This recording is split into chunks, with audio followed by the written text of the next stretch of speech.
Gua mau cerita sesuatu yang bikin gua personally merinding waktu pertama kali tahu. Bayangin dalam waktu kurang dari 2 minggu, 40.000 orang meninggal. Bukan karena bencana alam, bukan karena wabah penyakit, tapi karena satu orang dengan satu perintah memutuskan bahwa nyawa mereka tidak berharga. Dan yang lebih bikin gua gelisah, hampir tidak ada yang ngajarin ini di sekolah. Hari ini kita bahas siapa Raymond Westerling dan apa yang dia lakukan di tanah Indonesia. Oke, sebelum masuk ke orangnya, kita perlu ngerti dulu situasinya. Ini tahun 1946, Indonesia baru aja merdeka setahun sebelumnya. Euforianya masih ada, semangatnya masih membara. Tapi Belanda, mereka belum terima. Mereka masih mau balik lagi, masih mau pegang kendali. Dan salah satu daerah yang paling susah ditaklukkan adalah Sulawesi Selatan. Rakyat di sana keras, perlawanannya nyata. Dan Belanda mulai frustrasi. Jadi mereka kirim seseorang yang punya reputasi khusus untuk situasi seperti ini. Namanya Raymond Pierre Paul Westerling. Dan dari sinilah semuanya berubah jadi gelap. Westerling ini bukan tentara sembarangan. Dia lahir di Istanbul, besar di Belanda, dan dilatih sebagai pasukan elit. Kemampuan tempurnya diakui, tapi yang bikin dia spesial, dalam tanda kutip, bukan kemampuan tempurnya, melainkan caranya berpikir tentang perang. Buat Westerling, perang bukan cuma soal mengalahkan musuh di medan tempur. Perang adalah soal menghancurkan kemauan orang untuk melawan. Dan cara paling efektif untuk itu, menurut dia, adalah teror, bukan gertak, bukan ancaman, teror sungguhan. Dan itulah yang dia bawa ke Sulawesi Selatan pada Desember 1946.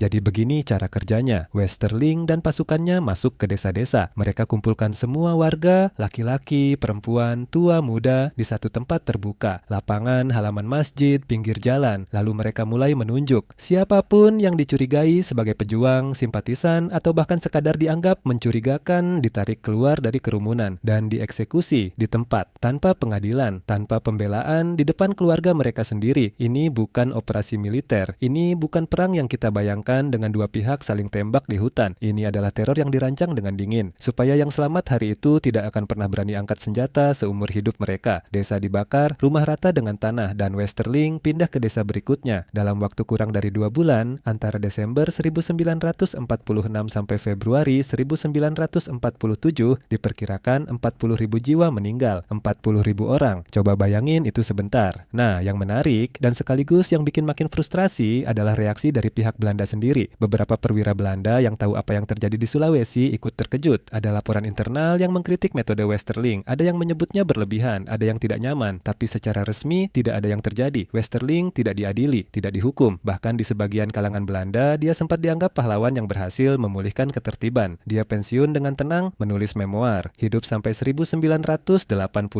Baru pada tahun 2020, lebih dari 7 dekade setelah kejadian, pemerintah Belanda secara resmi meminta maaf atas kekerasan yang terjadi di Indonesia selama masa kolonial, termasuk apa yang terjadi di Sulawesi Selatan, 70 tahun lebih. Sementara keluarga korban sudah berganti generasi, sementara nama-nama yang meninggal tidak pernah resmi tercatat semua. Ini bagian yang paling sering gue pertanyakan sendiri. Peristiwa sebesar ini, 40.000 jiwa di tanah kita sendiri di era yang tidak terlalu lama, kenapa hampir tidak pernah masuk ke pelajaran sejarah kita? Ada beberapa kemungkinan yang sering dibahas. Pertama, kurikulum sejarah kita memang lebih fokus ke narasi heroik, proklamasi, perjuangan, kemerdekaan, yang penuh darah dan luka seringkali dikubur karena dianggap terlalu berat atau terlalu sensitif.